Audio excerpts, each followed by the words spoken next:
For me, the most exciting part about this frame just here is the fact that there's actually behind the scenes shot of it on Westside Lighting's Instagram page. Shout out to Westside Lighting here.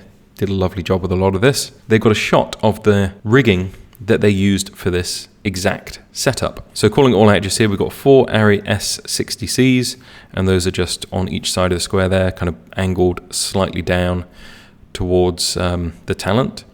And then on the top, you can just about see it, there's an S360C, and that's all ratchet strapped down onto that trussing just there. The rain has got to be coming from somewhere, and I am almost 100% positive that they would have been using the ARRI sky panels for the lightning effects. So I imagine that those have got to be some rain machines in there as well. Be interesting to find that out. Looking at this, you can then see how it all plays out, because you've got that lodged up somewhere in the ceiling just here. Got the rain falling straight down, serious rigging, and there's a lot of power there. I mean, we've used the ARRI S360C. It throws out level like anything. And then having 4 of those around, I imagine those 4 are so that they can throw the light a little bit more horizontally out towards the edges, so they get more coverage with their flashes. So at this point, we are kind of looking back into the chamber that we just saw everyone going into. You can see in the background there, you've got all of that orangeness around from all the fires. And then you've got the rain coming in just here. And the rain is actually like showing the color of the light. It's the practical in the space just there. It's kind of bluey tone to it. A little bit like the shaft of light in the last scene. So Tisai's walking in just here. We've got that lovely reflective light down there. Just call that out. And apart from that, we are just in complete black. Now, as we said before, this balancing of levels between lightning and what's happening with practical sources or just the general ambient level is quite an art. I like this frame because you've got something interesting happening at the top. You can kind of get a sense of something coming in and the light coming in, but then everything's drawn right to the bottom of the frame, and that's really low in the frame. If you think about where you're looking there, really low down, looking through that kind of craggy opening, and you see her silhouette again with those shoulder pads, the neck collar coming up, and her hair really neatly in. It's pretty much in silhouette all the way down her body, so the sort of cape just there. And then you've got a little bit of lighting on either side, kicking sort of up. It's really sort of sidey lighting on her face. So you've got this sort of V, barely see her features, just like blobs, but it's kind of cool. And then something in the background to light up all of that. Once they're all in there, we get a better sense of the space, and the faces have all gone from the lovely warm, rich fire vibe that we had in the room. You can still see it just there, nice color contrast, to a much bluer, paler shade. This isn't meant to be beautiful lighting, but more an effect. They're standing there at the mercy of nature, and we will see going through this that works out better for some than others. A lot of the time when we're setting things up, we're trying to make people look really good. Here you've got an example of some very toppy lighting giving someone deep eye shadows, and that, when we're dealing with fashion and trying to make people look good, is something you always try and avoid unless you're going through something very stark. But here it makes sense because, you know, they're not trying to make anyone look beautiful. They're all meant to be looking quite vulnerable. So that around the eyes, I keep doing this. I keep drawing like glasses on people. Nose shadow just there. And you can see why, if you were trying to make someone look good, you wouldn't want this. You've got all of these little pops of shadow. So pop under the nose, pop in the eye sockets just there, takes them completely out. Pop under the lip just there, and then they're catching all of these little areas around the face, like by the nose there, under the chin, and then making this line around as well. It's not flattering light. So we see her stepping up. You can see that's got to be, if she stands there and she's 5'6", 5'8". So she stands up here when she's fully stood on there. That's 5 foot. That's like 15 feet up to the light, at least. And you can see around here, the light catching that stone is probably a little bit higher in level than it should be. A little bit of a tell that the source is sitting, I don't know, maybe 5 feet up at a frame there. You know, what you're going to do, it is what it is. You just got to work with that. And then lots of atmosphere in this space, and that gives this broad illumination of the air, effectively. Helps it not to feel completely like a dead zone and just bleeds that all out. It also means that we get bonus silhouettes on all these actresses just here, because that bleeding out of the haze gives you contrast between those edges, which is really cool, like that. And I have to say, as they're moving through the scene, they're doing a lot of movement around.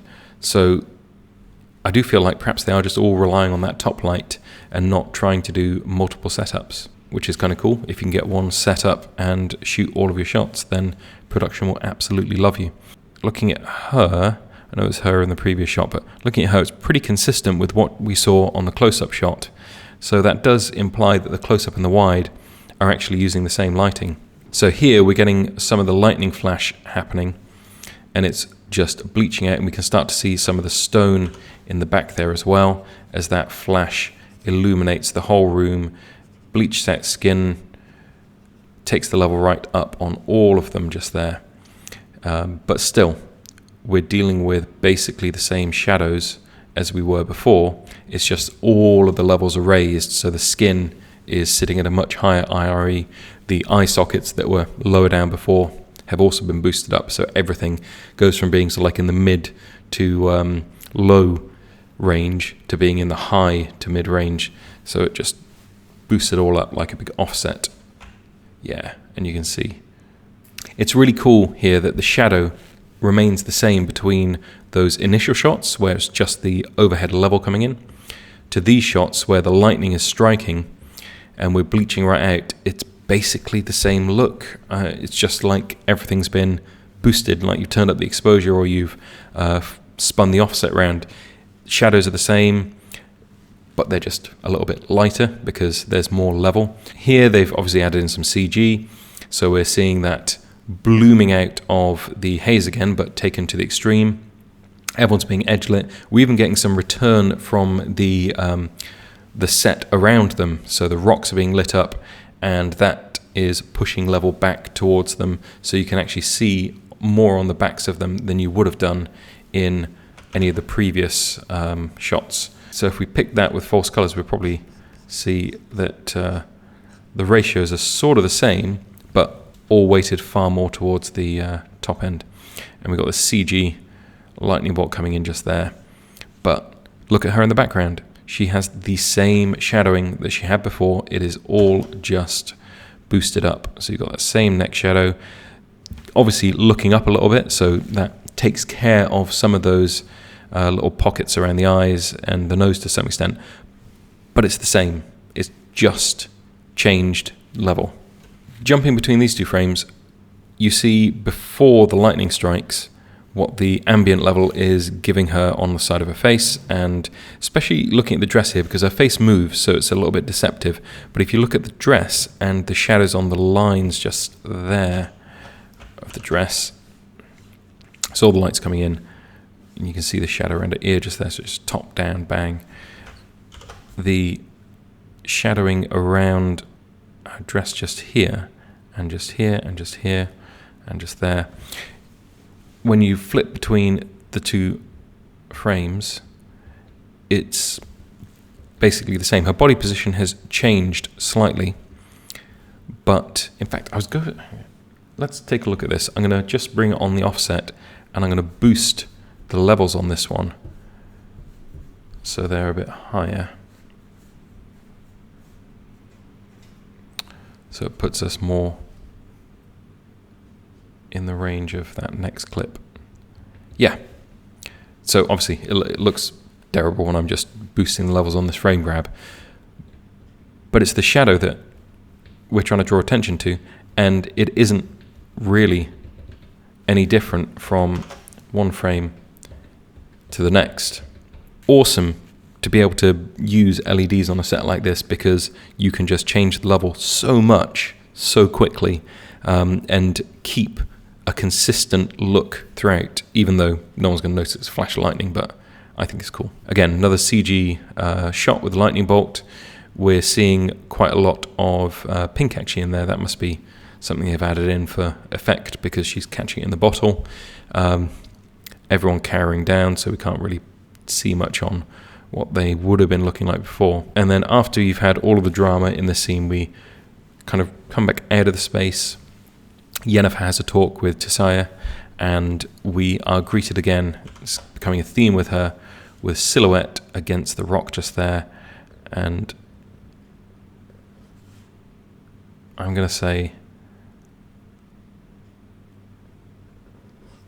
that when we see that silhouette, we just know it's her. It just instantly tells you don't need to see her face. Lots of negative on this side. We've still got a lot of shadowing in the back here, so top light coming down, and that's all in shadow.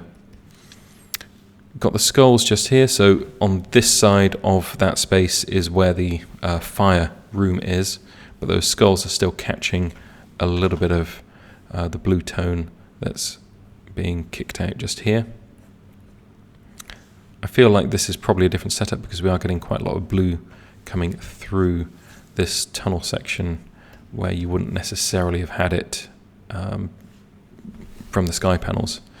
And Yennefer certainly looks like she's being side lit, so although she is coming out of that space, they've got to have done this with a slightly different lighting setup, because she is being lit like that. And that's actually really fascinating. In the first scene when we looked at Yennefer's chamber, I called out that they were probably layering the lights so that you had something for the background, you had something for Tissaia, and you had something for Yennefer, so that each of them could be balanced in their own way for how they wanted the ratios to fall. Call out the different layers then.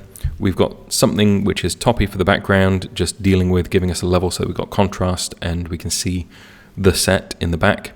But because it's not falling on those steps, it has to mean that Yennefer is being lit with something of her own. And then we're also keeping everything off Tissaia, so she's got that silhouette and lots of contrast. That's really interesting. So it's the same shot, basically, but this is further back. Same shot, you can see the same stones just here. But in this shot, everything's being lit, as it should be, because we saw the scene earlier, by the fires in that room. So this is all orange. We've got all of that coming up there. And then this is the space they were just in.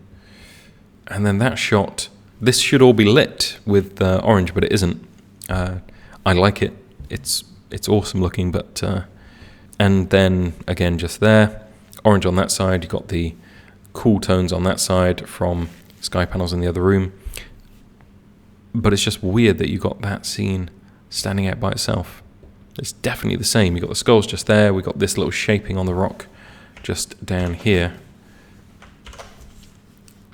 Yeah. Shape on the rock there has to match. Yeah, it's that bit of rock. Fascinating to see that, though. Going from here to here to here to here. And that one's the only one that doesn't make sense. Now we're in like a over-the-shoulder shot. Yennefer being lit on her right shoulder with the sky panels, and that's on Tissaia's face as well. And now we can see the fire that would have been playing in the background just there, not really catching her. So it feels like that's pretty low in level compared to what's on her face at the moment. And you can see the catchlight in her eyes just there and there. one really nice, clearly defined source, but not catching too much on here. So it's pretty well controlled, and it's also pretty well controlled not to be going on the wall just there. Anyone who's used big sources knows that it's quite hard to make sure that they don't just bleed everywhere. But this is nicely controlled. We've still got some darkness around her. And it must be quite far that way. Interesting. Nice little catch light. Very effective. And then we see the reverse shot. Makes sense. Keeps Yennefer on the correct side. We're not getting any orange tone at all on her back because they're just going with that silhouette. And that actually matches the shot that we were looking at previously. And this feels like, I reckon that they could even be using the same lighting setup for that close-up as they use for that shot, because Yennefer's face and neck feel like they've got the same, and the hair. Well, that's cool. If you can do that, if you can get a closer shot and a wider shot out of the same setup, that's absolutely awesome. As you start working more and you're doing commercial shoots, being able to say, okay, we can set this up, we can light it, it's going to take us 30, 40 minutes to get this set. But once we get it set, we're going to be able to do the wide shot, and then we're going to jump in and we're going to do the close shot, and we're going to get both without having to change the lights. Everyone will love you.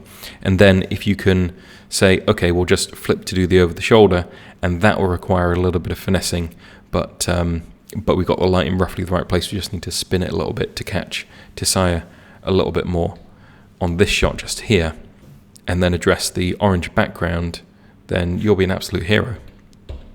That's the end of this breakdown. I'm trying to keep them focused on one set of scenes. I know this kind of bled across two. There's more on the way, so make sure you like, comment, and subscribe, and stay tuned for the next installment.